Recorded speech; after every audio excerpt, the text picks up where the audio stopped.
1879 kelahiran Ernest François Eugene Douwes Dekker, dikenal dengan nama Douwes Dekker atau Danudirja Setiabudi, pejuang kemerdekaan, penulis yang kritis terhadap kebijakan pemerintah penjajahan Hindia Belanda, wartawan, aktivis politik, serta penggagas nama Nusantara sebagai nama untuk Hindia Belanda yang merdeka.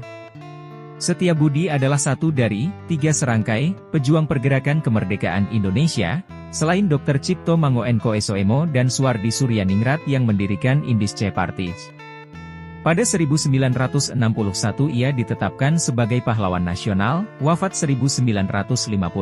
1929 peresmian penggunaan stasiun Jakarta Kota oleh Gubernur Jenderal Hindia Belanda J.H.R. ACD de Graaf.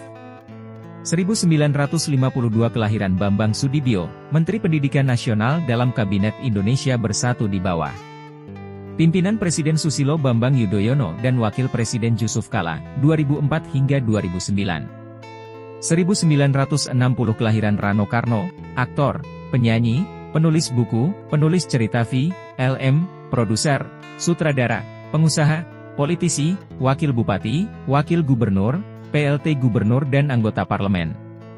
Debut filmnya dimulai saat masih muda berperan dalam film Malin Kundang, Anak Durhaka, 1971. Namanya menjadi dikenal setelah menjadi pemeran utama film Sidul Anak Betawi, 1972. Sejak itu ia telah membintangi sekitar 100-an film layar lebar dan puluhan sinetron.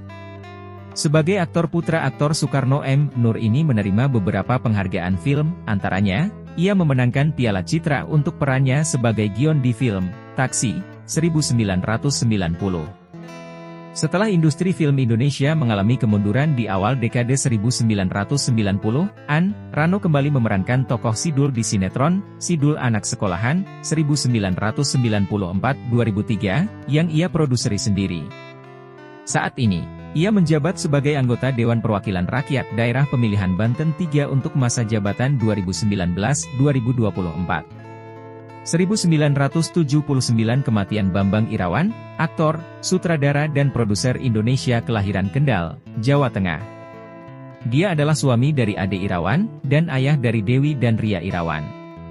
Lahir 1933. Debut filmnya mulai tahun 1955 dengan membintangi film Manusia Suci. Ia dikenal publik lewat film Tiga Darah, 1956, dan Asrama Dara, 1958. Sejak itu hingga 1975 ada sekitar 70 film dibintangi dan 7 film disutradarainya. Film terakhirnya adalah Ali Topan, Detektif Partikelir Turun ke Jalan, 1979. 2001 Majelis Ulama Indonesia, MUI, dan para pemimpin Muslim mengutuk serangan Amerika Serikat, AS, di Afghanistan, menuntut pemerintahan Presiden Megawati Soekarno Putri membekukan hubungan diplomatik dengan AS sampai serangan berakhir. 2003 Tragedi Python, kecelakaan bis di Jalan Raya Situbondo Probolinggo, Kecamatan Banyuglugur, Situbondo, Jawa Timur dekat PLTU Python, menewaskan 54 orang penumpang yang merupakan pelajar. 2004 Skapele Corby, seorang warga Australia, ditangkap membawa 4,2 kg ganja di Bandara Ngurah Rai, Bali. 2009, ledakan meteor terjadi di Kabupaten Bone, Sulawesi Selatan.